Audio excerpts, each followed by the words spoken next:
السلام علیکم۔ صحیح حدیث کا مفہوم ہے، پیارے نبی صلی اللہ علیہ وسلم نے فرمایا اگر تم واقعی میں اللہ تعالیٰ پر بھروسہ کرو تو وہ تمہیں اس طرح سے رزق عطا فرمائے گا جس طرح وہ پرندوں کو عطا فرماتا ہے۔ وہ خالی پیٹ اپنے گھر سے نکلتے ہیں اور جب لوٹتے ہیں تو پیٹ بھر کر واپس آتے ہیں، اور یہی ہمارا آج کا ٹاپک بھی ہے۔ میرے لیے تو بہت انٹرسٹنگ ٹاپک ہے۔ اللہ کا توکل، اللہ پہ بھروسہ ایک ایسی آپ کو نہ نظر آنے والی طاقت دے دیتا ہے جس سے آپ جو چاہیں اس دنیا میں کر سکتے ہیں۔ اچھا، اسباب اور وسائل کو چھوڑ دینا توکل نہیں ہے۔ آپ کوشش کرتے رہیں، لیکن آپ کے دماغ میں، آپ کے ذہن میں یہ لازماً ہونا چاہیے کہ یہ جو میرے کوشش ہیں، یہ جو میرے ریسورسز ہیں، یہ جو میرے وسائل ہیں، یہ تب تک میرا فائدہ نہیں دے سکتے جب تک اللہ نہیں چاہے۔ لا حول ولا قوت الا باللہ۔ کیونکہ اسباب چھوڑنا تو ہمارے پیارے نبی صلی اللہ علیہ وسلم نے بھی اس سے منع فرمایا ہے۔ ایک واقعہ مجھے یاد آیا ابھی کہ پیارے نبی صلی اللہ علیہ وسلم، اس کا مفہوم بتا رہا ہوں کہ پیارے نبی صلی اللہ علیہ وسلم مسجد میں موجود تھے، ایک بدو آیا اور وہ اپنے اونٹ کو اس کے گھٹنے کو باندھے بغیر ہی وہ اندر آ گیا۔ پیارے نبی صلی اللہ علیہ وسلم یہ سارا منظر دیکھ رہے تھے۔ جب وہ اندر آ گیا تو آپ صلی اللہ علیہ وسلم نے فرمایا کہ تم نے اپنے اونٹ کو نہیں باندھا، تو اس نے کہا کہ میں نے اللہ پہ توکل کیا ہے۔ آپ صلی اللہ علیہ وسلم نے فرمایا نہیں، پہلے اپنے اونٹ کو باندھو، اس کے بعد توکل کرو۔ تو اس حدیث سے بھی اسی بات پہ جو ہے وہ ہمیں روشنی ملتی ہے کہ آپ کو اسباب لازمی اختیار کرنے ہیں، اپنی 100% لازمی دینا ہے اور کوشش کرتے رہنا ہے اور اللہ تعالیٰ سے مانگتے رہنا ہے۔ اور بس جیسے میں نے پہلے عرض کیا کہ دماغ میں یہی ہونا چاہیے کہ ہوگا وہی جو میرا اللہ چاہے گا۔ ایک اور حدیث کا مفہوم میں آپ سے شیئر کرتا ہوں، یہ ہماری تلقین کے لیے، جو پیارے نبی صلی اللہ علیہ وسلم نے ہماری موٹیویشن کے لیے اور ہمیں سمجھانے کے لیے یہ بات فرمائی کہ تمام انسانیت اگر تمہیں کسی چیز کا فائدہ پہنچانا چاہیں تو وہ نہیں پہنچا سکتے جب تک اللہ نہیں چاہتا، اور تمام انسانیت مل کر بھی آپ کو نقصان پہنچانا چاہیں تو وہ ذرہ برابر بھی آپ کو نقصان نہیں پہنچا سکتے جب تک اللہ نہ چاہے۔ یہ حدیث کو میں نے ورڈ بائی ورڈ کوٹ نہیں کیا، بلکہ اس کا مفہوم بتایا آپ کو سمجھانے کے لیے۔ تو اگر ایک دفعہ اگر آپ نے توکل کرنا سیکھ لیا تو آپ کو اتنا مزہ آئے گا اس میں کہ آپ بس اپنی محنت کرتے رہیں گے اور اللہ تعالیٰ پہ چھوڑ دیں گے، اور آپ یہ کام بنتے چلے جائیں گے، آپ کے لیے راستے کھلتے چلے جائیں گے۔ اللہ تعالیٰ قرآن شریف میں سورہ طلاق میں آیت نمبر 2 میں فرماتا ہے، اور جو اللہ سے ڈرتا ہے وہ اس کے لیے نکلنے کا راستہ بنا دیتا ہے۔ تو اس آیت سے کیا واضح ہوتا ہے کہ اللہ کا تقوی اختیار کریں، اللہ سے ڈرتے رہیں اور اللہ سے مانگتے رہیں۔ اللہ سے مانگنا، اللہ پہ بھروسہ کرنا مقصد ہے۔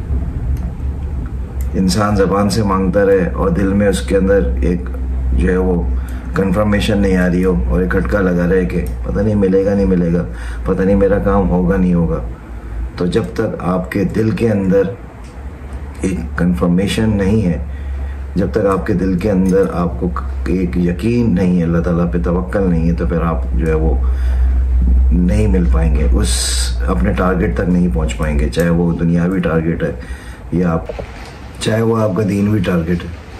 جب آپ کو لگے کہ میرے سارے راستے بند ہو گئے ہیں، ڈیڈ اینڈ آ چکا ہے، تو بس توکل ہی ایک چیز ہے آپ کے پاس، مین جو آپ کے پاس طاقت ہے وہ توکل کی ہے کہ آپ بس سارے چیزیں اللہ تعالیٰ کے حوالے کر کے سپورٹ کر دیں اور بس اللہ سے سچے دل سے مانگتے رہیں، نماز قائم کریں، ذکر اذکار کریں، اللہ سے کنیکشن اپنا بلڈ کریں، کیونکہ توکل آپ کا جب تک اسٹرانگ نہیں ہوگا جب تک آپ کا اللہ سے کنیکشن اسٹرانگ نہیں ہوگا۔ کیونکہ اگر اللہ سے آپ کا کنیکٹ ہی نہیں ہو پا رہا تو پھر توکل آپ کیسے کریں گے، ٹرسٹ کیسے کریں گے؟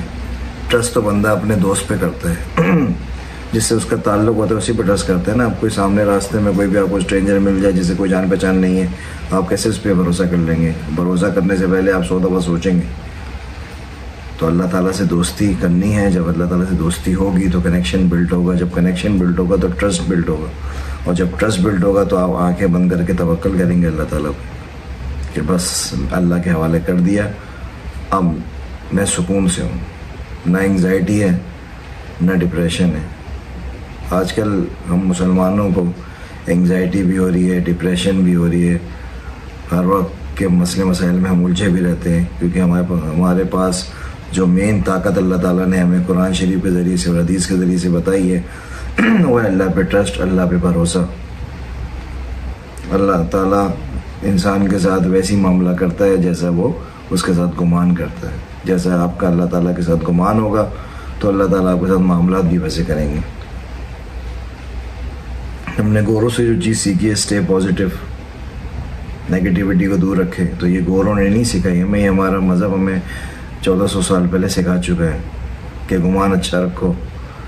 اللہ تعالیٰ سے گمان اچھا رکھو گے تو معاملات بھی اچھے ہی رہیں گے. گمان اگر آپ کا ڈال مٹول ہوتا رہے گا, یہاں سے یہاں لٹکتا رہے گا کہ پتہ ہی نہیں کہ میرا کام ہونے والا ہے یا نہیں ہونے والا, میری اللہ تعالیٰ سنیں گے یا نہیں سنیں گے, تو پھر وہ جس طرح گمان آپ کریں گے کام ویسے ہی ہوگا آپ کا.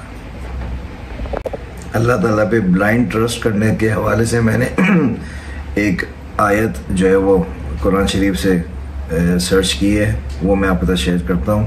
سورہ طلاق کے اندر ہی آیت نمبر 3 میں اللہ تعالیٰ فرما رہے ہیں, اور وہ اسے رزق دے گا اس کو ایسی جگہ سے جہاں اس کو گمان بھی نہیں ہوگا, اور جو بھروسہ رکھے گا اللہ پر تو وہ اس کے لیے کافی ہوگا. کیسی یار ایمان افروز یہ آیت اللہ تعالیٰ نے بیان فرمائی ہے کہ آپ کو ایسی جگہ سے اللہ تعالیٰ رزق دیتا ہے کہ آپ دنگ رہ جاتے ہیں, سوچتے رہ جاتے ہیں کہ یہ کیا ہوا, ایسا کیسے پاسبل ہو سکتا ہے.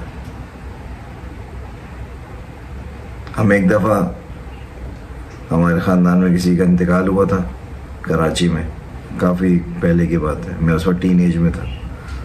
تو ہم کھانا بانٹ رہے تھے, کھانا بانٹتے میرے پاس 1 یا 2 تھیلی شاید رہ گئی تھی. تو میں نے اپنے کزن سے کہا کہ یار یہ قبرستان کی طرف چلو, بالکل اندھیرا تھا وہاں پہ.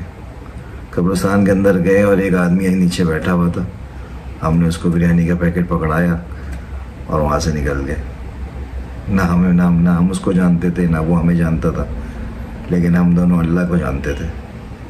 تو اللہ جب اپنے بندے کو کھلانا چاہتا ہے تو بس جیسے اس آیت میں اللہ تعالیٰ نے فرمایا ہے کہ وہ اسے رزق دے گا اس کو ایسی جگہ سے جہاں اس کو گمان بھی نہیں ہوگا. تو یہ اس کا لائیو ایگزامپل ہے میری زندگی کے اندر.